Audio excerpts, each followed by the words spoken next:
Fábio, uma grande honra para a gente, um prazer para a gente também ter você aqui no nosso podcast. Conta um pouco para a gente da sua história, de como é que você chegou até a pesquisa dentro da nossa área.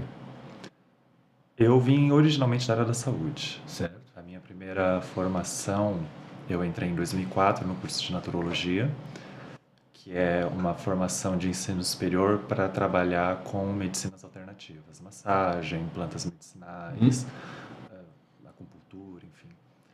E eu sempre considerei que essas práticas alternativas tinham muita raiz na espiritualidade. Afinal de contas, a acupuntura vem da alquimia daoísta, a Ayurveda está nos Upanishads, que faz parte dos próprios Vedas, né, dos livros hindus. Só que, por uma questão de estar na universidade, de estar na academia, de ser da área da saúde, então tinha todo um tabu dentro da faculdade onde eu me formei, de fazer esse link entre as plantas medicinais, as massagens, e que isso tinha um fundo na espiritualidade.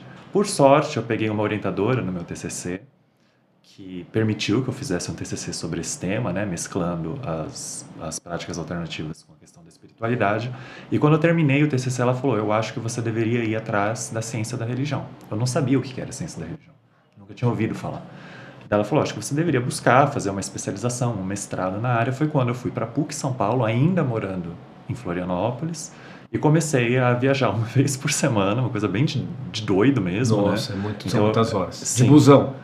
Eu ia de avião. De era avião. uma época que o avião era muito mais barato. Muito né? mais barato que agora. Que você conseguia passagem por R$50. Pois é, eu me lembro dessa época. Era uma maravilha, né? A gente não consegue mais nos dias de hoje, né? Mas lá naquela época dava para fazer esse tipo de coisa.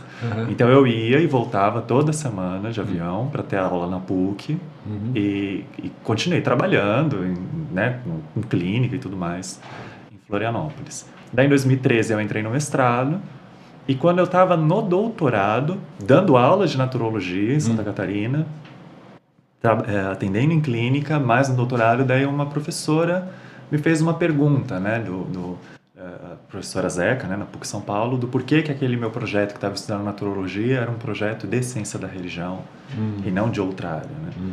E daí aquilo assim me deu um choque, eu percebi que eu precisava, não dá mais eu ficar com um pé num lugar, outro pé no outro lugar, eu ia ter que ou me dedicar para a naturologia ou me dedicar para a ciência da religião, senão eu não seria nem um cientista da religião completo, nem um naturólogo completo. Certo. E daí eu acabei optando pela ciência da religião. Então isso fez com que eu migrasse toda a minha carreira, daí já no doutorado eu fui atrás de uma graduação, então eu fiz um percurso completamente contrário, já tinha mestrado, estava terminando o doutorado, fiz a graduação de ciência da religião e acabei me tornando a terceira pessoa com formação linear em ciência da religião. Formação linear. Da graduação, mestrado e doutorado. A gente conhece o Matheus também, né? O Matheus foi a segunda pessoa. Foi a segunda pessoa. Entendi. Então, aí você tem uma questão bem interessante nesse seu percurso, que é, de repente, você viu uma conexão entre, vamos dizer assim, plantas medicinais e a cultura religiosa de determinados povos, que a gente, aqui no Brasil, tem até um certo preconceito de observá-los, né? Você comentou sobre o taoísmo, ou daoísmo, né? A gente tem utilizado mais daoísmo com D, porque é a forma que os próprios chineses preferem. Então, até por uma questão da gente respeitar a autonomia da China, então a gente usa com D. Né? Mas, assim, tem muita gente que ainda escreve com T, que é uma grafia colonial, né? Perfeito, jesuíta. Mas tudo bem, não está errado, né? Se você está acostumado a escrever com T, mas é preferível a gente falar com D, por uma questão de respeito. Tem uma questão ali, né, que o pessoal fala, o pessoal que usa grafia com T, fala que é para respeitar os tradutores que vieram antes, etc. Né? Eu fico um pouco dividido em relação a isso, porque eu tenho um sangue chinês também. Meu pai é chinês, eu comecei para a China muito cedo. Então,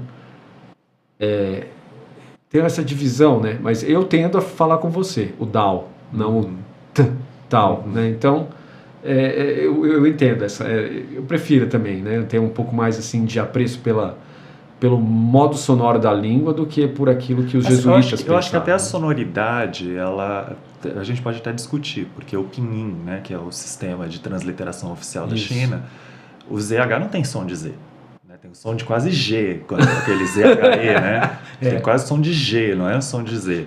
Mas, se eles estão escrevendo com D na forma de transliteração para o alfabeto europeu, então vamos respeitar o sistema deles, né? Então é mais ou menos por aí. Eu acho que a mesma coisa se aplica no caso do sânscrito, né? A Índia também tem um sistema de transliteração próprio. Pois é. E o maior exemplo que a gente tem é o chakra, que geralmente as pessoas escrevem com CH, mas a Índia escreve sem esse H. Ele escreve CAKRA, porque o C dele já tem som de T, né? Mas daí por que eles escrevem com CH? Porque CH em inglês tem som de T. Então quer dizer, você está deixando para ficar uma coisa mais confortável para os Estados Unidos, ou você está deixando para ficar uma coisa mais próxima da forma como a própria Índia utiliza? Então, acho que é o tipo de coisa que a gente pode pensar. Tem que pensar, de fato. Né? Aliás, essa é uma característica bem sua, né? O levantamento de questões interessantes. Né? E uma das mais interessantes que eu vi, além dessa sua história de perceber conexões de culturas religiosas, o que não é muito evidente, enfrentar novamente uma corrente que aqui no Brasil se coloca até numa coisa do tipo, não pode ter remédios chineses da medicina chinesa aqui. Por quê? Porque nós controlamos tudo e você, mesmo se o resultado for bom, não, tem que passar por pesquisa, nós temos que verificar e tal. Então bloqueia tudo. E você está na contramão, né? Isso é interessante, né? Você está bem na contramão. É o que a gente vê também nos seminários, que a gente observa, o seu posicionamento é um posicionamento questionador, muito interessante. E uma das áreas mais interessantes que eu acho que você coloca o seu intelecto analítico, crítico, é a área da ciência da religião como profissão, né? Mais de uma vez eu escutei a sua fala falando assim, olha, nós temos um problema na legislação brasileira. Como que você vê isso hoje? Não só na legislação, que também passa pela legislação. O que acontece é que no Brasil, os cursos de ciência da religião, salvo pouquíssimas exceções, acho que o curso da Federal do Sergipe é uma das poucas exceções que a gente tem no Brasil, são cursos formados por teólogos. E geralmente teólogos que não querem fazer uma teologia dominante. Então vamos pegar o curso onde eu trabalho hoje, que é da PUC São Paulo. Não que o curso tenha continuado assim, mas quando ele foi fundado, ele era de pessoas que queriam fazer teologia da libertação. E que a teologia da libertação, pelo seu viés marxista, esquerdista, etc. e tal, não é endossado pela Arquidiocese de São Paulo, não vai ser endossado pelo Vaticano, não vai ser endossado pelos cursos de teologia católica oficial. Então, ou seja, para que eles pudessem fazer essa teologia alternativa, eles fundaram um curso de ciência da religião.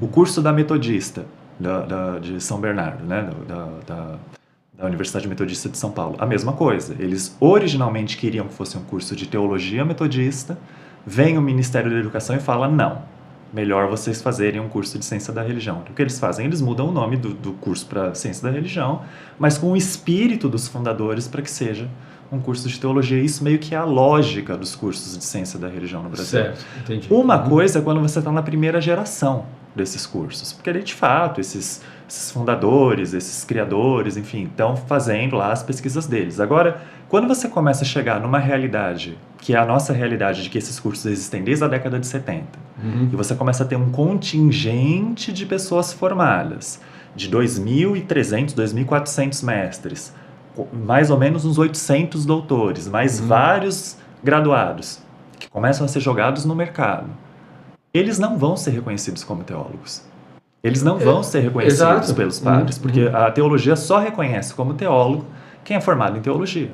Daí qual foi a forma que eles tentaram adaptar lá por volta da década de 90, de 2000? Então, são ciências da religião. Mas você sabe que, só um segundo, eu sou formado numa instituição católica, como teólogo, como bacharel em teologia, que não é reconhecido pela igreja. Tem que ser pela PUC. Porque se for qualquer outro que estiver no paralelo, mas a igreja não reconhece. Isso é porque os cursos de teologia, eles sempre respondem a uma confessionalidade.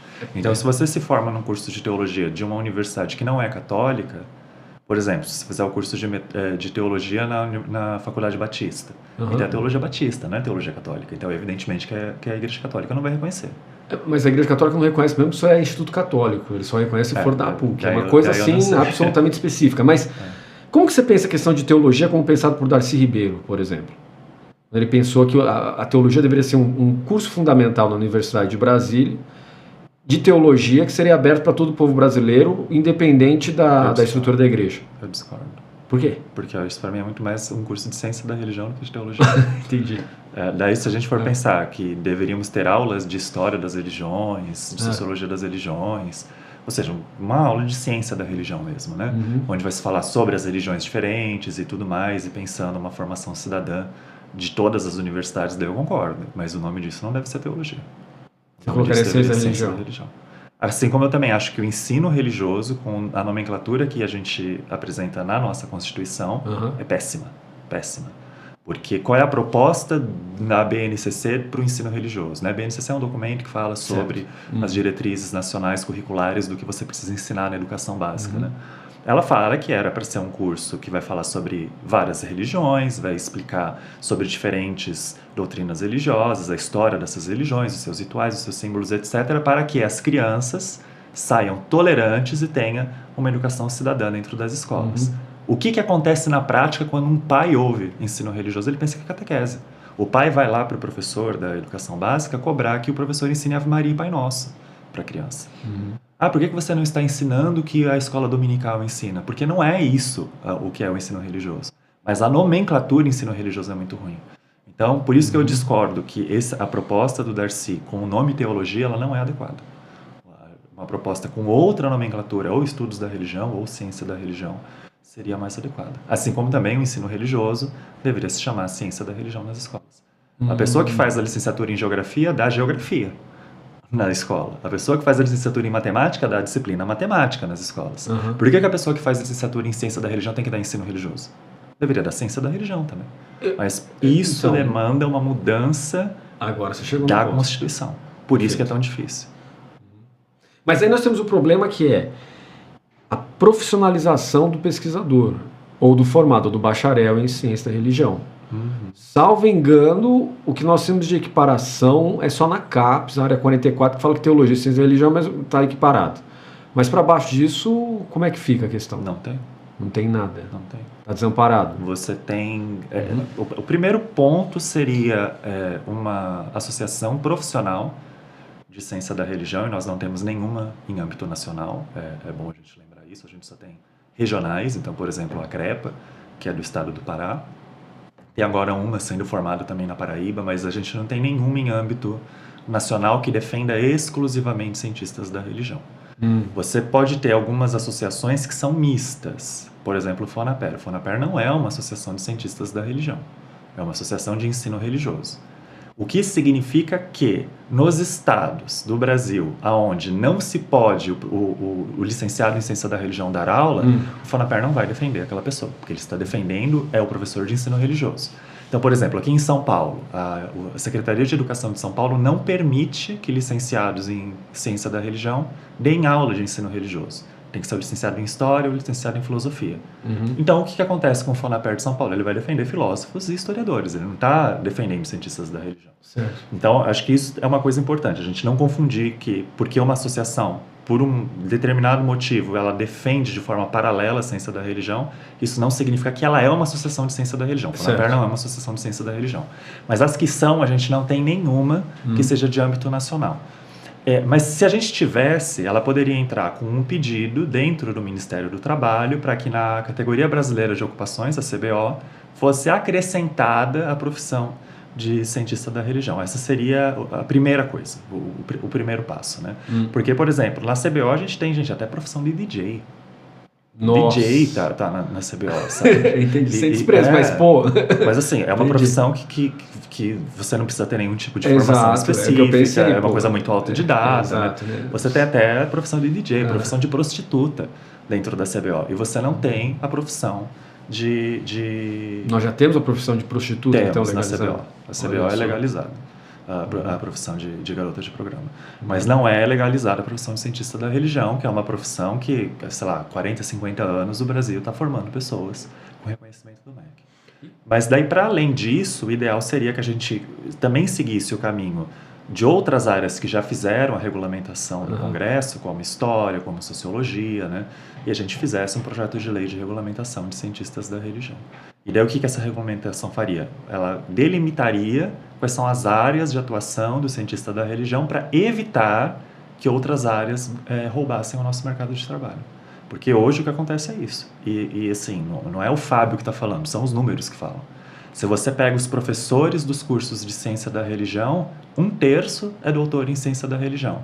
mais ou menos 1% é graduado em ciência da religião. 1% das pessoas que dão aula nos cursos de ciência da religião tem graduação. Mais ou menos 1/3 vai ter o doutorado e 51% são teólogos ainda. Pois é, você sabe que aqui na nosso projeto da Faculdade Buda, eu fui atrás dessa questão porque eu pensei assim, a área mais adequada, em termos até históricos, seria ciência da religião.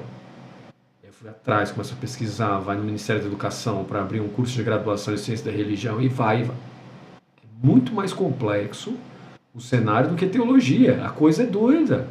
Aí, o que é obviamente que daí quando eu vejo, você começa a ver seus seminários, suas participações naquelas atividades online, falo, opa, o Fábio tá entendendo o quadro bizarro, estranho que a gente está vivendo. E às vezes a impressão que eu tenho é que uma parcela considerável dos professores prefere que continue assim. É isso que eu ia te perguntar. Porque é confortável, porque teologia já é uma área que você não tem tanta atuação. Então, se eles também têm atuação como professores de cursos de ciência da religião, para eles está ótimo, né? Só que eu acho errado. Porque o contrário não acontece. Se o contrário, se a recíproca acontecesse, se, por exemplo, metade dos professores dos cursos de teologia fossem cientistas da religião, mas não é o que a gente observa. Para você dar aula num curso de teologia, geralmente você tem que ter formação linear em teologia. Eles não abrem para outra formação. Então, isso aí é outra coisa esquisita, entendeu? Eu já vi você falando isso também em lives, eu achei muito pertinente, que eu acho esquisito. Né?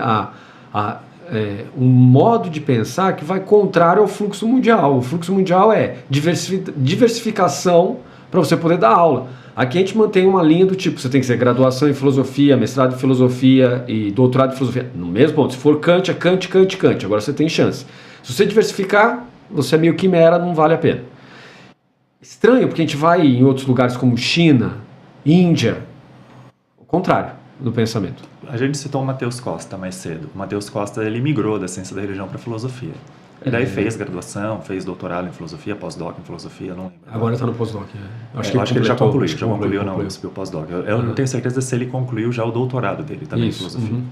Mas o pós-doc com certeza ele concluiu. O Matheus, ele não conseguia emprego na filosofia porque... Tristemente, a gente conversa bastante. O foco dele da filosofia era a filosofia chinesa. Ele teve que começar a estudar a filosofia europeia para ele conseguir emprego. Então, e ele abriu uma graduação nisso, cara. Eu estava conversando com ele no IBRAMEC, ele conseguiu toda a aprovação do Ministério da Educação e Cultura e aí não teve fluxo, entendeu? Chocante, entende? Fiquei...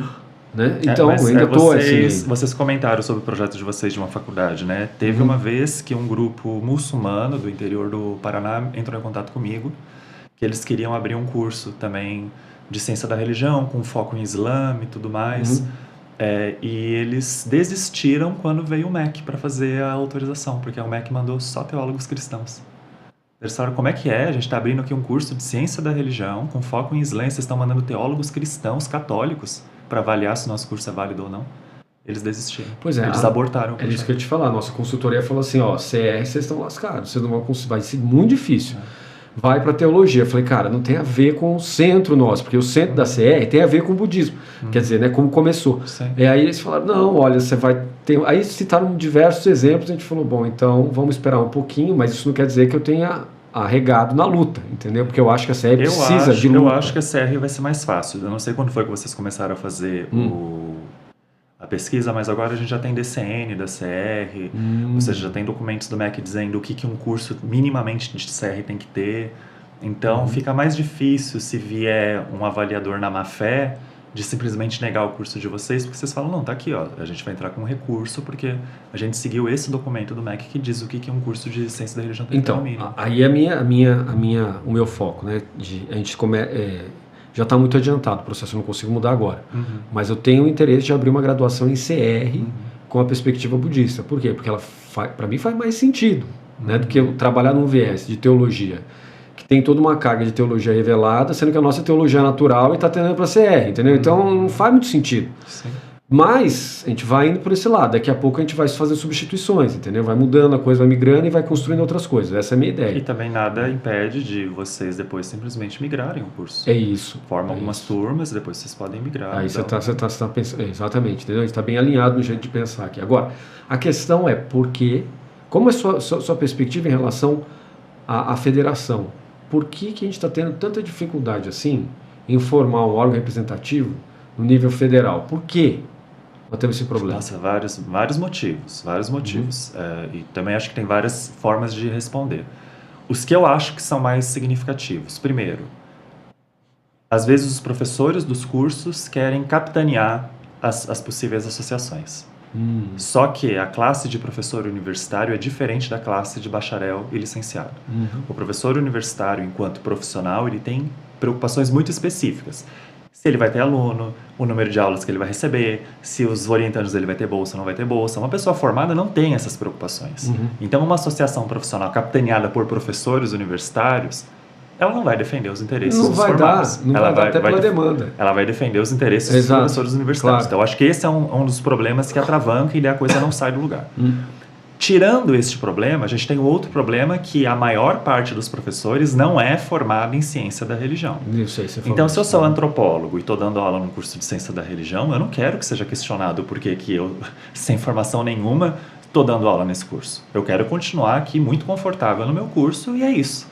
Então, a gente tem esse outro problema. Os próprios professores que não são formados na área desestimulam os seus estudantes, dando falsas esperanças para esses estudantes. Então, ele acha que ele ter 2, 3 aulas de antropologia da religião, ele vai sair do curso como se ele fosse um antropólogo da religião. O que não é o caso, porque para você ser antropólogo da religião, você tem que ter feito um curso de 4 anos de ciências sociais. Você não vai ser reconhecido legalmente como antropólogo da religião. Você não vai ser reconhecido legalmente como sociólogo da religião, porque você teve uma disciplina de sociologia da religião. Então, isso também eu acho que é um outro problema. Os professores desestimulam. Mas daí a gente tem outros problemas que vêm dos próprios formados.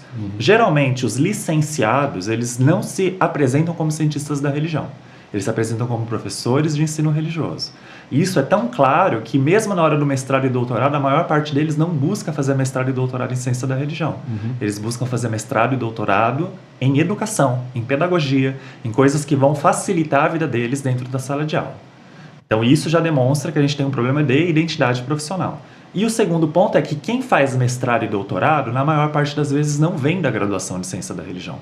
Então, são psicólogos, antropólogos, sociólogos, filósofos que se formam no mestrado e doutorado, mas quando você pergunta qual é a sua profissão, no Brasil, a pertença profissional vem da graduação, não vem da pós. Então, se eu sou formado em História na graduação, tenho mestrado e doutorado em Ciência da Religião, a maior tendência é que eu vá me apresentar como historiador.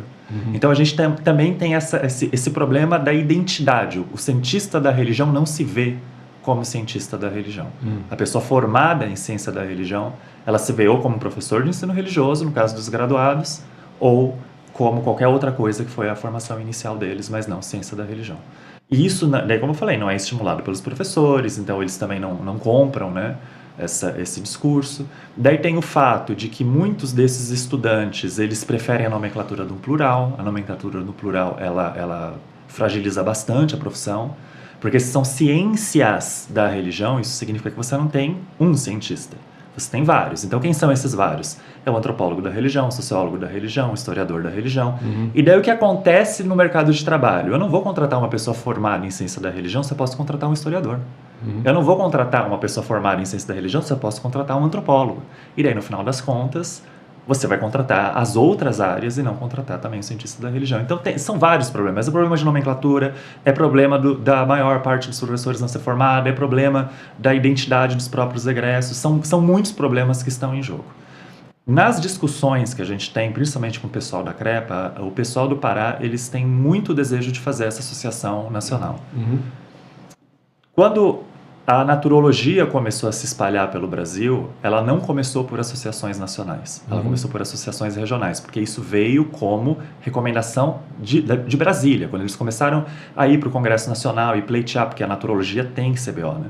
Então, quando eles começaram a pleitear a inclusão da naturologia na CBO, foi falado isso, que era mais para Brasília é muito mais vantajoso você ter vários CNPJs pleiteando por aquilo, ou seja, várias associações pequenas, cada uma com um CNPJ diferente que vem juntas pleitear, do que você ter uma nacional, que é um único CNPJ e vem pleitear. Porque do ponto de vista da política, eles querem ver volume, né? Certo. Então, ou seja, seria mais vantajoso que a gente tivesse a Associação Paulista de Cientistas da Religião, a Associação do Pará de Cientistas da Religião, a Associação de Minas Gerais de Cientistas da Religião, mas a gente não tem. Então, sequer as associações regionais a gente tem também. Então, são muitos problemas que estão em jogo. Aqui em São Paulo eu já tentei mobilizar o pessoal para abrir a associação, mas os 3 cursos de ciência da religião que a gente tem em nível de pós, né, que é da PUC São Paulo, PUC Campinas e Metodista, tem visões muito diferentes de ciência da religião, o que também dificulta você fazer essa coesão mínima entre os egressos, entre os estudantes, para pleitear a abertura. Então, assim, é muita dificuldade, são muitas coisas difíceis que acabam desembocando nessa dificuldade de você ter uma associação nacional, como você perguntou. Entendi. Agora, a questão, né, que você tocou, que eu achei bem interessante, foi a questão da história da formação da área da ciência da religião aqui no Brasil. Né? Você tem um acúmulo de teólogos da libertação lá dentro. Né? Mas esse acúmulo que ocorre, como você falou, nas primeiras gerações, está sempre em função do quê? Do mercado religioso, é isso? Por que eu não posso abrir uma graduação em uma perspectiva da teologia da libertação? Porque a Igreja Católica não aceita. E daí que a Igreja Católica não aceita, entende? Qual que é o ponto? Porque eu quero virar professor das PUCs? Qual que é o ponto aí? Os cursos de teologia, eles têm uma ingerência muito grande da igreja. Das igrejas, né? Porque não tem só curso da Igreja Católica. Não é só teólogos católicos que vão para cursos de ciência da religião. Tá? Você às vezes tem teólogo negro, um teólogo que quer fazer uma teologia negra e que não tem espaço nos cursos de teologia tradicional. Eles não são respeitados. Você tem um teólogo que faz teologia queer, teologia dos homossexuais, das travestis. Não tem espaço numa faculdade de teologia tradicional. Então, meio que a ciência da religião no Brasil, ela virou esse repositório dos teólogos bastardos, digamos assim, com muito respeito, né, o termo. Ou seja, esses teólogos desgarrados, entendeu? Essas teologias outras que a igreja não aceita. Então, diferente, eu acho que teve um caso muito recente agora na PUC São Paulo, né, que foi a última contratação que teve lá no curso de teologia, que o 4º lugar foi quem pegou a vaga. Mas por quê? Porque dentro do regimento do curso de teologia, quem escolhe, no final das contas, é o líder da igreja. Cardeal. É o cardeal. Então, assim, o cardeal não escolheu o primeiro colocado, ele escolheu o último. Por quê? Porque o último colocado era um padre. Exato. Então, qual foi o critério dele? O critério dele foi ser um padre. E daí você fala, mas esse tipo de ingerência acontece nos outros cursos? Não, só acontece no curso de teologia. Então, é meio que os teólogos querendo uma certa emancipação das suas autoridades eclesiásticas, das suas autoridades religiosas, para poder fazer uma teologia mais arrojada. Por isso que eu chamei aqui, né, mas com todas as vênias, todos os respeitos. Não, são teólogos mestiços igual eu, entendeu? Eu não me sinto mal, não, pela palavra, entendeu? Mas assim, eu continuo assim, né? Eu venho conversando com teólogos que são os mestiços para abrir frentes de formação ligadas a perspectivas específicas. E eu sempre escuto assim, mas isso não dá certo. Mas por quê? Você não acredita em você mesmo? Dá vontade de falar assim, mas você não acredita na coisa que você pesquisa? Porque isso é bom para você, não é bom para os outros? Como é que é isso? Não, porque não tem mercado, ninguém vai querer saber. Ué, mas que mercado que é esse? Entende? Eu acho assim, eu parto muito de uma teoria básica econômica. Antes de existir a demanda pelo smartphone, alguém teve que inventar o smartphone. Pois é, eu concordo. Ou seja, é uma coisa básica de teoria econômica. Você primeiro inventa o produto para depois você gerar a demanda. A demanda ela não vem a anterior, né? Ela vem anterior ao produto. Você primeiro inventa o produto para depois você gerar a demanda. Eu falo isso muito para os meus estudantes na disciplina de Ciência da Religião Aplicada. Vocês têm que gerar a demanda pelo profissional de Ciência da Religião. Porque a sociedade não conhece esse profissional. Então a gente gera a demanda. Você primeiro tem o profissional para depois você gerar a demanda. Então eu penso a mesma coisa no caso do curso. O curso de naturologia, quando foi fundado em 94, ninguém sabia o que era naturologia, que foi fundado em Curitiba, né? Ninguém sabia o que era naturologia. Lá no Paraná, em Santa Catarina. Talvez a gente não saiba muito bem o que é naturologia, que é isso. Mas chegou a ser o curso que dava maior retorno financeiro para a Unisul. Olha isso! Porque assim, a Unisul ela investiu tanto em propaganda, ela investiu tanto nos estágios de colocar os naturólogos, né, nas comunidades e tudo mais, que chegou um momento que o único curso que dava mais retorno era o curso de medicina. Era medicina e na sequência naturologia. Até o curso de direito da Unisul dava menos retorno Bateu financeiro. até o curso de Direito. Tá Eles vendo? chegaram a ter que abrir vestibular que tinha 10 candidatos por vaga numa universidade particular. Olha só. Que tem 10 candidatos por vaga num vestibular numa universidade particular, é para você ver o nível que chegou o curso de Naturologia da Unisul. Certo. Então, na minha leitura, esse negócio de que não tem demanda, eu acho que a demanda se você gera. Você gera. Demanda é É gerada. assim que eu penso também. E eu penso muito assim, quantos budistas talvez não gostassem de ter um curso específico de budismo e eles não encontram isso em nenhum outro lugar do país. Pois é por isso que eu estava tentando, eu falei com o Ministério da Educação e etc, para abrir o curso de estudos budistas, que é o correto, é foco. Aí o que eu escutei foi assim, ó, você tem três opções, porque nós não temos profissionais suficientes para isso aí. Ou você vai para teologia, ou ciência da religião, ou filosofia. Só que você tem um requisito lá na frente, né? 12 doutores se você for pensar em mestrado e doutorado. Você não pode fazer uma graduação. Mas você já vai começar direto o mestrado e doutorado? Não, começa com a graduação, mas eu já estou pensando à frente, então eu já estou angariando uma massa crítica para conseguir chegar no mestrado e doutorado, são esses 12. Por quê? Porque você tem gente que não está muito pensando, eu quero estudar. Isso é importante para o nosso povo brasileiro, o estudo. Não, mas eu tenho uma profissão, não, calma, né? Uma coisa vem seguida da outra, como você falou, cria demanda, depois você vai ter profissão, calma, vamos passo a passo. Mas é um sentimento do imediato, do consumo, do rápido, que acaba bloqueando muita coisa no nosso país. E essa sua fala é muito importante por isso, entende? Porque você consegue enxergar, como eu também vejo no mesmo sentido que você. A gente precisa criar demandas para você ter depois um mercado. Você não pode criar, não, deixa o mercado que alguém faz. Como assim alguém faz? Quem vai fazer? Ninguém fez. O mercado não é um ente, né? Acho que isso também tem outro detalhe. As pessoas pensam muito no mercado como se fosse um deus aí, onipotente. Não, as pessoas fazem a sociedade, né? No caso da Unisul, eles criaram muita demanda na naturologia através dos estágios. Foi. Então, e que é um grande diferencial que hoje o bacharelado da Federal da Paraíba está fazendo. Que eles estão fazendo essas parcerias, né, com a formação deles de ciência da religião, e quais são áreas possíveis que esse perfil de profissional poderia atuar na sociedade. Então, o hospital, vamos fazer então aqui o estágio do hospital. No museu, vamos fazer. Vocês podem pensar da mesma forma.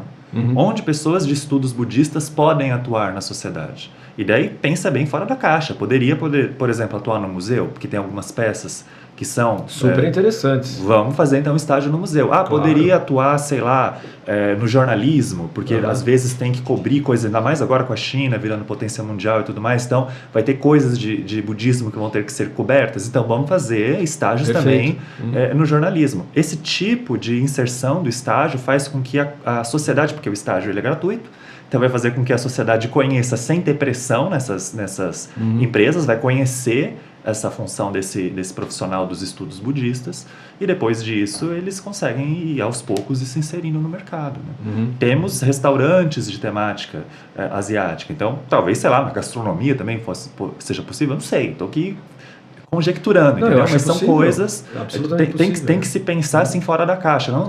A gente tem que entender que no Brasil, a nossa estrutura do Ministério da Educação, a gente tem uma formação universitária diferente da Europa. A Europa, você entra na universidade para formar pensadores. O Brasil, por conta da nossa herança colonial e tudo mais, e quem praticamente institui, né, as universidades é a família imperial portuguesa, o nosso ensino universitário é muito mais para formar profissionais. Então, nesse sentido, se é para formar profissionais, o tempo inteiro o curso de graduação ele tem que estar focado no aonde é que esse povo vai atuar. Mas essa atuação a gente tem que pensar de uma forma ampla. Porque a atuação pode ser em ONGs, pode ser na política, pode ser na comunicação de massas, pode ser no museu, pode ser na educação. E quanto mais diversificado forem os estágios, melhor fica. Para você depois conseguir assegurar que essas pessoas consigam se colocar de alguma forma na sociedade. E nessa visão, né, de abertura, eu tendo a pensar a mesma coisa com os professores como eu, que estão dentro da ciência da religião. Eu, por exemplo, a minha formação era para ser filosofia de ponta a ponta. Não foi, porque chegou na Unicamp, nós tivemos um problema lá no Instituto de Filosofia, porque só aceita filosofia moderna. E filosofia chinesa, entendeu? Aí quem colocou para dentro foi o pessoal das ciências sociais. Aí você já viu como é que ficou meu Lattes, né? Ficou aberrante para ponto de vista brasileiro. Como assim, ciências sociais aqui no Brasil? É aberrante. Você Eu tem não que sei se é aberrante. Eu acho que tem muitos brasileiros que têm lattes assim. Não, tem vários. Mas assim, para contratação, para contratação federal, ele estadual, ele começou, entendeu? Ele destoou, né? Então, aí cria um problema. Aí você tem que fazer aquilo que você falou, engenharia reversa. Eu vou para trás e faço a graduação. Foi o meu caso, eu vou fazer a graduação por isso, que eu sabia que tendo uma graduação na área da saúde, eu não conseguiria dar aula no curso de Ciência da Religião. Pois é.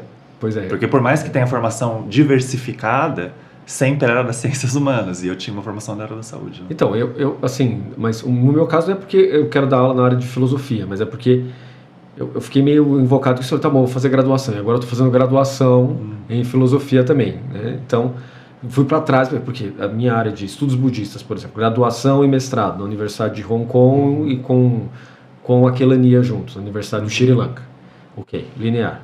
Agora chegou no doutorado, o pessoal de lá falou assim, só você vir morar aqui. Como é que eu vou ficar aí 4 anos aí em Hong Kong? Mas não tem como. Mas o certo seria. Agora eu estou lutando com eles para ver se a gente consegue abrir alguma coisa EAD online, para ver se a gente consegue desembaraçar uns nós lá dentro, políticos, para ver se consegue. Isso é difícil.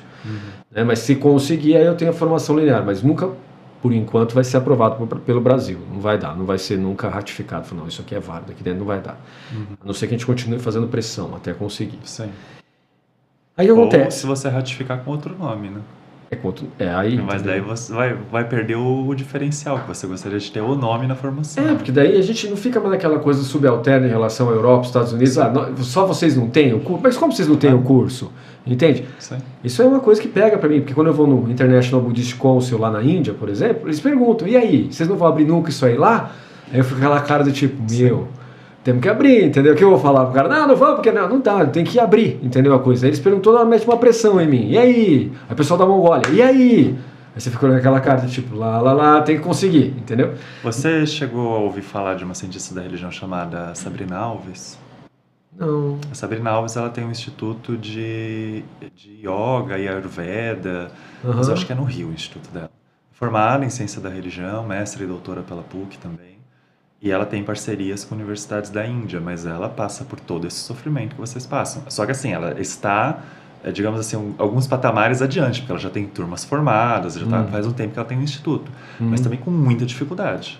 Muita dificuldade, porque assim, para ela conseguir reconhecer um curso de Ayurveda, com reconhecimento de MEC, com formação válida nossa e parceria com a Universidade da Índia, por mais que tivesse a parceria internacional, pelo curso se chamar Ayurveda, ela teve bastante dificuldade também. Mas você sabe que a gente está aqui desde 2003, né?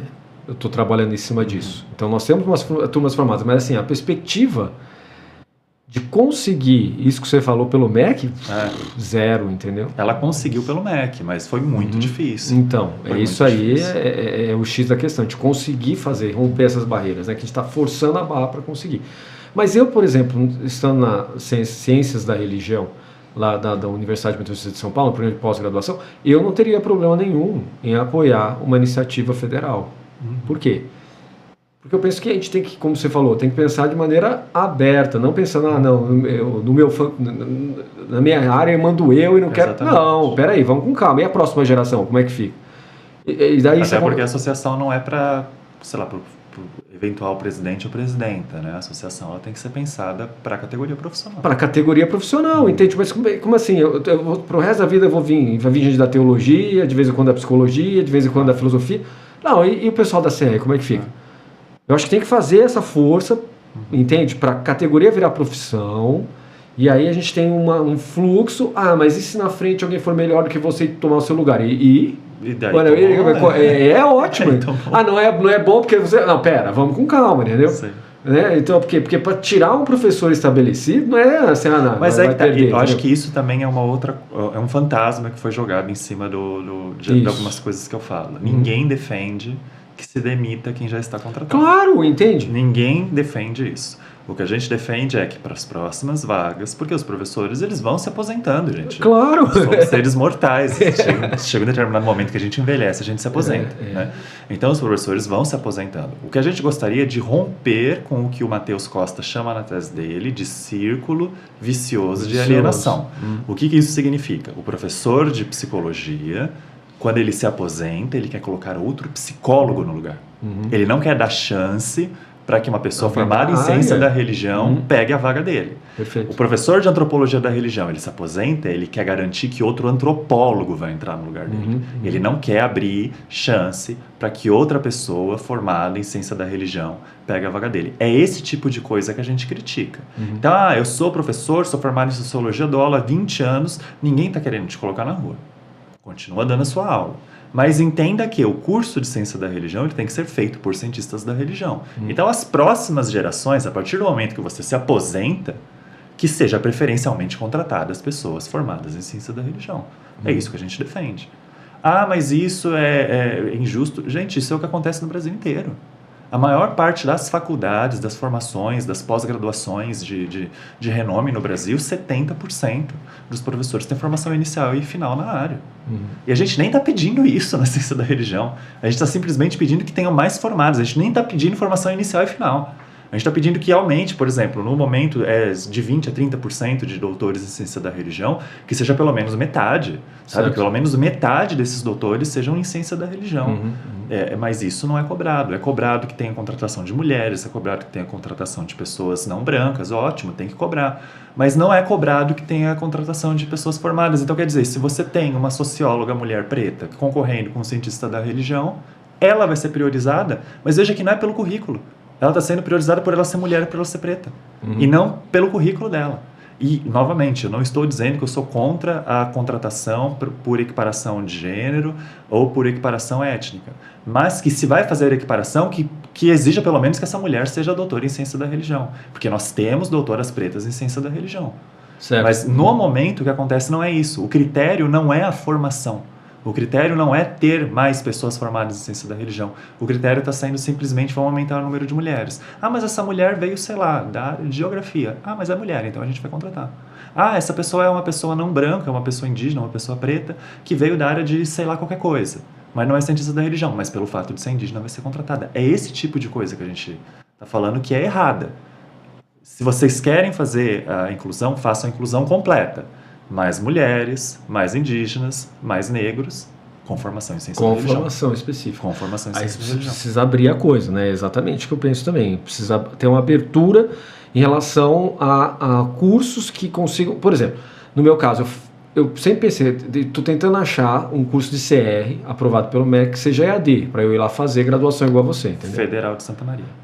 Bom, agora que eu tenho informação, Foi onde eu formei. Eu tenho o seu contato, a gente vai começar a conversar. Por quê? Porque eu quero fazer a formação, não por uma questão de garantir o meu emprego. Não é esse o ponto. O ponto é, eu quero entender melhor a área. Eu estou lá dentro dela e ela tem pesquisas interessantes em relação a uma série de composições que dizem respeito à formação da identidade, não só brasileira, como também do mundo. E é extremamente importante entender a área da CR, por quê? Se a gente olha para o nosso país, os fenômenos religiosos têm uma importância política bombástica. Na América Latina inteira, não só no Brasil. Então, imagina uma coisa dessa. Então, eu ignoro um fator crucial, determinante, para entender a minha realidade. E, no meu caso, por exemplo, que gosto de justiça social, para lutar pela justiça social, porque simplesmente é falar, não, religião não é importante. Não, isso é viagem, ela é muito importante, ela é determinante do sentido de vida do ser humano, da identidade de uma nação, identidade de um povo. Então, como que eu posso ignorar uma área tão importante assim? Se você tem uma bancada religiosa, como é o nosso caso, Sim, já demonstra a interferência, inclusive econômica, política. Não é nem só cultural. Essa religião ela tem um determinante muito concreto da vida social brasileira. Perfeito. Daí, quando a gente falou da China, uma das coisas que o Deng Xiaoping e o Zhou Enlai se confrontaram o Mao Tse Tung é justamente na questão vamos excluir toda a religião, vamos padronizar tudo a partir do marxismo revolucionário, e o pessoal falou assim, opa, vamos com calma que você vai querer perder tudo. Aí na sequência o Mao Tse Tung fala, não, vamos tirar o chinês, porque é uma língua muito complicada, vamos padronizar tudo pelo inglês. O pessoal não sabe disso, mas ele fez isso. Quem segurou ele foi o Zhou Enlai e o Deng Xiaoping. Não estavam no centro do poder, mas estavam ali falando, não, vamos com calma, porque você vai desconfigurar tudo. E aí seguraram o homem, entendeu? Vamos segurar isso. Aí, hoje na China, o que você tem subindo cada vez mais? Estudos religiosos. Subindo com um vínculo para entender o quê? Os diversos modos de pensar e sentir das pessoas que compõem a sociedade, os grupos sociais, etc. E aí conseguem entender melhor como que eu guio politicamente o povo. Entende? Naquela ideia de que a política serve ao povo e não comanda o povo, né? Agora nós estamos vivendo uma situação nos Estados Unidos que está esquisitíssima, né? Eu estou olhando e falando, mas você tá tirando uma bolinha contra a parede, vai bater na sua testa, meu irmão, que é o Trump está fazendo. Você está assim, ó, o que você está fazendo? Já está ruim e vai piorar muito, né? E horroroso, né, o que a gente viu, né? Deporta todo mundo e aí aceita o pessoal da supremacia branca da África do Sul para entrar na hora do meio, porque o que você está fazendo, né? Na contramão de tudo. Onde está o ponto? Está na religião lá dentro também, entende? No caso dos Estados Unidos, eu acho que também tem uma questão econômica, né? Porque... Mas é empurrada por fundamentos religiosos. Você vê que de repente eles começaram a se declarar como isso, instrumento. Isso, eles usam a religião como um espantalho, como um instrumento, mas o que está no fundo, o que eles querem mesmo é a questão econômica, né? Salvaguardar... enfim, o capitalismo dos Estados Unidos ele está em crise, isso é evidente. Os Estados Unidos já não é mais potência mundial há muito tempo. 700 mil moradores de rua. As pessoas não conseguem emprego, não conseguem mais pagar aluguel, bolha imobiliária explodindo, as pessoas não têm mais poder de compra, né? O salário congelado há não sei quantas décadas, mas tudo subindo de preço há muito tempo, né? Então o que acontece? Isso gera uma insatisfação na sociedade. E daí o que eles fazem? Eles vão para o fascismo, porque o fascismo é uma válvula de escape. Eu vou apresentar aqui um espantalho, usa o discurso religioso no meio para justificar, enfim. O que eles estão fazendo é o que a Alemanha já fez. O que a Alemanha já fez. É muito parecido. Cíclica, muito parecido. Muito parecido, porque é o mesmo mecanismo, é um mecanismo fascista. Então eu tenho uma crise generalizada do capitalismo com um desacordo ali, né? Uma desconfiança, um incômodo social generalizado. O que eu faço? Eu apresento um espantalho, no caso o espantalho deles são os imigrantes, e claro, a população LGBT também, que ele está perseguindo bastante essa população. E daí o que a gente faz? A gente praticamente pega eles como bode expiatório, sacrifica eles em praça pública, e o verdadeiro problema, que é a concentração de renda absurda na mão dos bilionários, isso passa incólume. A gente não muda o sistema. A questão daquele Luigi Maggioni lá, que matou o CEO lá de um grande plano de saúde dos Estados Unidos, é um excelente exemplo disso. Ali a população está tão incomodada que esse tipo de coisa gera uma insegurança para esses bilionários. Quantas e quantas e quantas pessoas aquele cara que foi assassinado não matou por ter negado assistência médica sendo o CEO daquele plano de saúde? No budismo nós dizemos que é karma. Você acaba então, daí o que acontece? Ele foi assassinado. Agora você imagina se começa uma onda de assassinatos de bilionários. Então o que o Trump ele faz? O Trump ele é o botão de emergência para tirar o foco dos bilionários e colocar o foco no que não é o problema real, mas que é uma coisa que é fácil para a população direcionar o seu ódio. Então, eu sou uma pessoa branca dos Estados Unidos, eu não sou imigrante. Quer dizer, a gente sabe que eles são invasores que vieram lá, mas enfim, na cabeça deles eles não se veem como imigrantes. Daí eu tenho meu vizinho aqui que é mexicano. O que eu vou fazer? Então eu vou lá e descer o pau nesse meu vizinho porque ele é o meu problema. E não ver que na verdade o problema são essas pessoas bilionárias, esse 0,1% da população que está com todos os recursos do país. E outro problema sério dos Estados Unidos é que eles torram dinheiro com questão militar sem nenhuma necessidade, porque eles não produzem nada, né? Qual é a forma de economia dos Estados Unidos? É invadir países mais fracos e roubar o que eles precisam. Mas você está falando uma coisa muito interessante que eu vi há 2 dias atrás, um cientista norte-americano falando que a China recebia dividendos dos Estados Unidos e investia na Guarda Vermelha. Da onde ele surgiu com um papo paranoico desse? Não tem nada em relação a isso aí. A China investe, sem dúvida, nas questões de fronteira, etc. Sim. Mas você não tem investimento massivo como nos Estados Unidos. O que a gente viu na fala dele foi um reflexo direto do que eles, norte-americanos, fazem com o dinheiro deles, entendeu? A própria acusação dos Estados Unidos de que a China rouba informações através do TikTok é a NSA quem exige que todos os softwares dos Estados Unidos tenham backdoors para que eles possam acessar a informação de todos os usuários.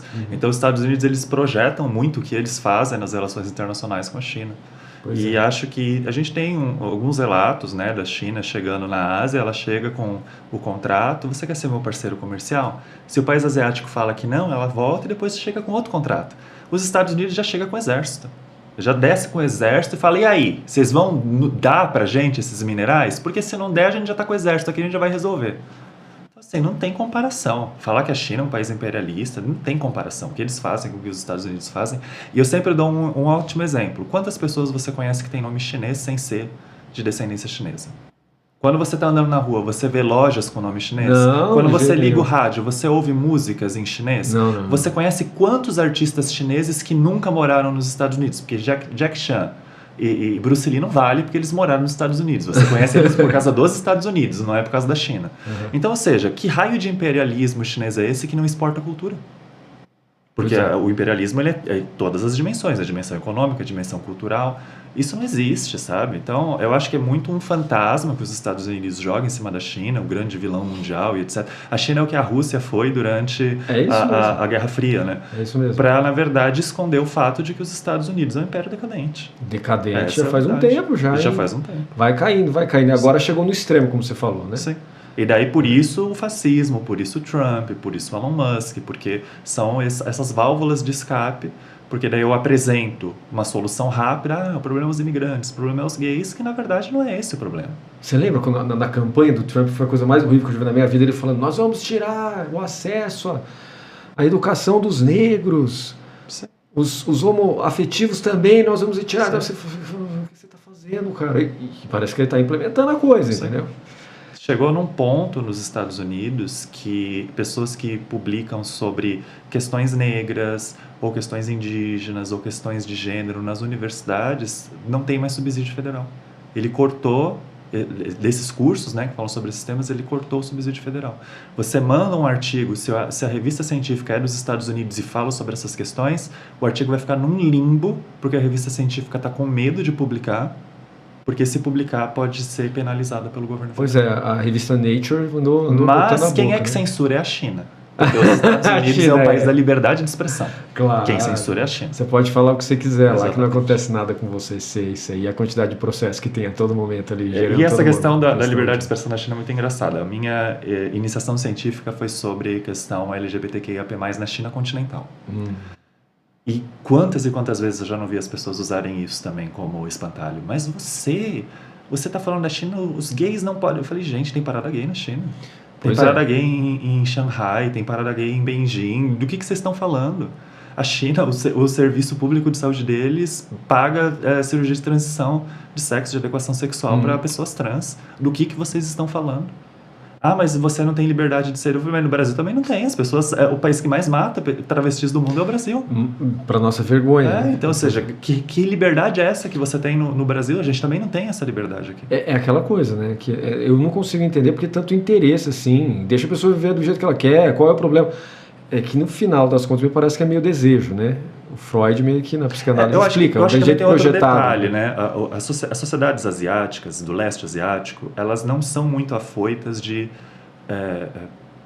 expressões de afeto em público. Isso seja hétero, seja homossexual. Certo. Você não vai ver casais se beijando em público. É uma herança do abraçando, confucionismo, né? perfeito. Mas isso tem a ver com a sociedade do leste asiático. Então, Certo. assim, você não vai ver as pessoas fazendo essas super expressões de... Mas daí o que acontece? Eles falam que os gays não podem fazer isso, mas não é os gays que não podem fazer isso. Isso não é bem visto pra ninguém. Pra ninguém. Pra ninguém. E Isso daí é eu fato. acho que isso também é outro problema. A mentalidade colonial, ela tem uma tendência de querer impor os valores da Europa como sendo valores universais. A gente tem que entender que não é assim que a banda toca. Cada cultura tem os seus valores, tem os seus tabus, tem as coisas que são adequadas e que não são adequadas. E na China não é adequado demonstrações públicas de afeto. Seja você um casal hétero, seja você um casal homoafetivo. É isso mesmo. Você Então, não vê. isso as pessoas têm que entender. Isso não significa que os gays estão sendo perseguidos e presos e etc. Não, o país que está fazendo isso é o Brasil, não é a China. É aqui que a gente mais mata a população LGBTQIAP+, não é a China. Essa é um nível de interesse assim violento por um grupo que continua sendo minoria, mas que é usado como bode expiatório para uma série de coisas que eu nem consigo entender direito. Eu leio e falo, cara, você matou por quê? Não, matei porque ele estava andando e me incomoda, porque meu filho ou minha filha podem ser assim no futuro. O quê? Como é que é? Teve um Entendi. caso bem interessante de um vendedor de jogos eletrônicos, né? Ele estava comprando esses jogos de GTA, eu não conheço, esses jogos assim, meio que de máfia, etc, né?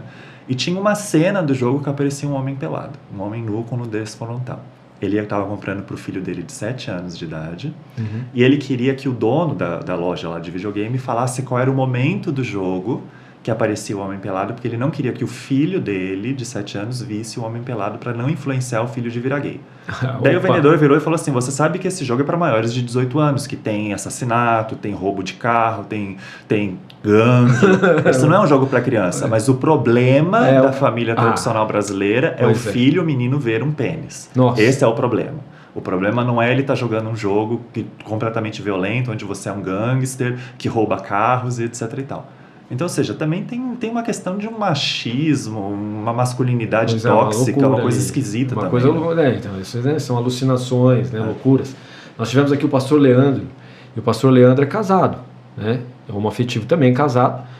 E aí ele falou claramente para mim assim, eu falei, olha, como que você viu que você adotou criança, né, adotei, mas como que você vê essa questão do tabu brasileiro que fala que se pais homoafetivos geram crianças homoafetivas por educação? Ele falou, nada a ver, meus filhos são heteroafetivos, tem nada a ver. Eu falei, então, eu também acho que não tem. Assim, não existiriam crianças homoafetivas, porque toda criança homoafetiva veio de um casal hétero. Pois é. Também não existiriam, né? É uma questão xarope, cara. Questão de lógica, né? É uma questão tão assim que eu fico sempre assim meio à toa, eu falo, mas você começa a falar tanta barbaridade, entendeu? É uma coisa que não faz o menor sentido. E outra coisa, um heteroafetivo se interessar por questões assim é esquisito, entendeu? No sentido de vou bloquear, porque meu filho não pode... Quê? E aquela lendária cartilha que o PT iria distribuir, né? Loucura, né? Tudo loucura. E como se a questão sexual fosse uma questão de contaminação, né? Não, é isso. Você não se contamina. Tipo, assim, eu sinto atração por mulheres loiras, então você sente atração por mulheres de cabelo escuro. Mas se você começar a andar comigo, eu vou te contaminar e você vai começar... Não é assim que a coisa funciona, Não é assim que funciona. Não é assim que a coisa funciona. Você não começa a sentir atração por uma pessoa por contaminação. Se eu só andar com pessoas que se atraem por pessoas gordas, eu também vou começar a me atrair por pessoas gordas. Quê? Tipo... Mas é essa lógica que as pessoas acham que funciona na homossexualidade. Se eu andar com pessoas que se sentem atraídas por pessoas do mesmo sexo, eu vou começar... Não. E outra coisa, né? Isso também é uma piadinha que a gente fala. Se você tem medo de ver um beijo gay e se sentir atraído, porque se você vê o beijo gay, você vai sentir... sinto te informar. Exatamente. Tá na hora de fazer o chá revelação. Se você se sente sexualmente estimulado por ver duas pessoas do mesmo sexo se beijando, chá revelação para você. Porque uma pessoa que não tem atração homossexual não vai se sentir sexualmente estimulada de ver dois homens se beijando. Pois quando eu era criança, e esses caras são amigos meus até hoje, eles já se beijavam quando eu era mais ou menos criança. E eu olhava e falava assim, não, vocês não, mas a irmã de vocês sim. Entende? Falava, não, a minha irmã não. Mas eu falava, não, mas eu não sinto, cara. Vocês sentem as coisas entre vocês, eu não sinto nada, vocês são meus amigos, entendeu? Continuam assim até hoje. Então, não me contaminou em nada, entendeu? Não tem nada a ver, uma história absurda que se vai se criando em volta, como você falou. Porque, na verdade, no final das contas, é um bode expiatório pro chá da revelação, entende? Sim. Pessoa que tem problema. Mas tem o fato de que, por exemplo, o Michel Kimmel, ele fala que a heterossexualidade masculina, ela é como se fosse um esporte. A masculinidade é um esporte. Que o homem, ele o tempo inteiro quer provar para outros homens que ele é macho. E só que quando ele prova, é que nem quando termina o jogo de futebol, que o placar volta. Terminou o Brasileirão, o Palmeiras ganhou. 0-0, entendeu? Voltou porque vai começar de novo o campeonato, e daí já não importa se foi o campeão no ano passado, porque zerou o campeonato. É que nem esporte, sabe? Então eles falam que a masculinidade tem muito essa característica de esporte. O homem fica o tempo inteiro querendo provar, e daí o que o Kimmel fala? Que um atalho para você provar a sua masculinidade é você, que é uma coisa meio do macho alfa dos animais, é você tentar subjugar os outros machos. E daí quando você vê uma masculinidade que é subalterna, que é a masculinidade do homem homossexual, por exemplo, daí você vai lá e subjuga ele mais para se afirmar como macho alfa do que muitos deles são agressivos e nem fazem uma coisa automática, simplesmente de autoafirmação, para tentar, olha como eu sou o campeão aqui do campeonato da machulência, de quem é o mais macho, entendeu? Entendi. Do que necessariamente, se você perguntar, mas você odeia aquela pessoa, às vezes ele vai falar, não. Mas por que você fez? Porque tem que fazer. Sabe? É uma coisa assim completamente ridícula, completamente... Mas ele fala muito isso, que a masculinidade tem muito essa característica de um esporte. E que quando você ganha um campeonato, volta ao 0-0, porque o campeonato ele vai ser reiniciado, e o tempo inteiro o homem heterossexual fica sendo cobrado para performar uma masculinidade que ele não tem. E daí feliz é do homem que consegue romper com essa coisa ridícula que é imposta pela sociedade, e que daí vira aquele homem heterossexual completamente resolvido, que ele não se sente ameaçado se tiver uma travesti do lado dele. Porque ele tem muito bem resolvido com ele, que aquilo não vai ter nenhum tipo de influência com ele. Eu acho que o que você falou deveria ser o padrão, mas não é esse padrão. Não é. O padrão é você ficar performando essa masculinidade. É estranho, né? A nossa sociedade brasileira admira tanto a sociedade norte-americana, e lá o direito de expressão deveria se chegar na lógica de direito de expressão é máximo, então, né? Liberdade máxima. Então, qual é o problema? É aquilo que a gente conversou mais cedo. Os Estados Unidos, a liberdade de expressão nos Estados Unidos vai até a página 2, né? Até hoje, pessoas que se apresentam como comunistas têm passaporte negado nos Estados Unidos. Essa é a liberdade de expressão dos Estados Unidos. Você não sabe, tem uma professora que dá aula comigo lá, uma jornalista famosa, a Silene Vitor. Fantástica mulher, né? Formou dezenas já de doutores, né? Uma coisa assim. E ela teve o passaporte, o visto dela negado, porque ela foi ver a questão da mulher no Irã, no Iraque, no Líbano. Então, não sei se eu estou falando certo, mas alguns desses países do Oriente Médio que os Estados Unidos negou porque ela estava envolvida com eles. Acho que é do Irã, principalmente. Né? Eu tenho um amigo dos Estados Unidos que veio me visitar em 2019. Porque ele comprou um chip de celular local no Brasil, ele quase não consegue voltar. E ele é cidadão dos Estados Unidos. O que você foi fazer no Brasil? Por que você precisou de um chip de celular brasileiro? Por que você não usou os nossos chips da Starlink, os nossos chips internacionais? Por que você quis... Ele falou, porque é mais barato?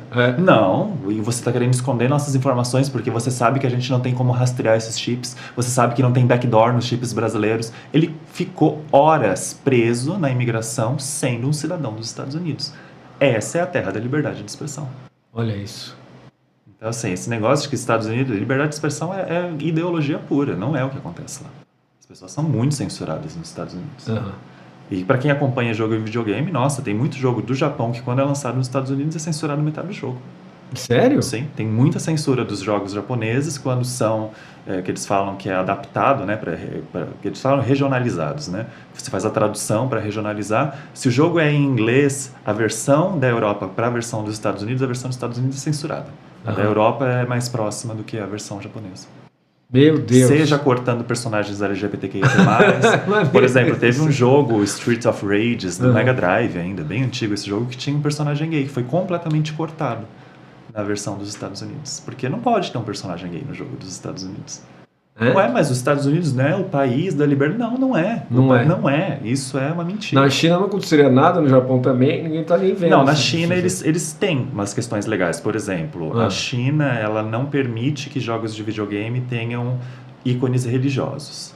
Isso. Então, quando foi lançado o Street Fighter V, se eu não me engano, tem o cenário do Rio de Janeiro. Daí eles substituíram o Cristo Redentor por uma taça da Copa do Mundo, assim, sabe? Então lá em cima tem uma Copa. Tem uma taça, tem a taça da Copa do Mundo. Mas é uma questão legal da China. Mas a China, mas por que eu chamo a atenção dos Estados Unidos? Porque a China ela não fica vomitando que é a terra da liberdade de expressão. Certo, sem dúvida. Só que isso é o básico, é o bastião da identidade dos Estados Unidos. Uma das coisas que eu escutei do pessoal chinês, eles me falando assim, olha, você fala que você pesquisa sobre budismo, não que você é budista. Eu falei, mas é isso mesmo, eu pesquiso sobre... Agora, eu sou brasileiro, o brasileiro é uma mistureba total, eu sou católico, apostólico, também sou, entende? É uma mistureba aqui, se você falar assim, não, eu sou... Como assim? Você está vendo até a da mestiçagem, entendeu? Como assim você é uma coisa só? Você não é uma coisa só, você está imbricado com culturas em interação o tempo todo. Daí você fala, não, mas aqui você tem que tomar cuidado, porque se você falar assim, eu sou budista, você vai ter problemas. Eu falei, entendi, isso aqui é a ideia. A ideia é uma espécie de neutralidade em relação a qualquer propensão religiosa em função de uma dinâmica estatal. Mas como você falou, é claro, né? Você não está tentando esconder a parada, entendeu? É claro, isso chega para você e fala, assim, ok, entendi a regra do jogo. estou usando o seu sistema aqui, regra sua, beleza, entendeu?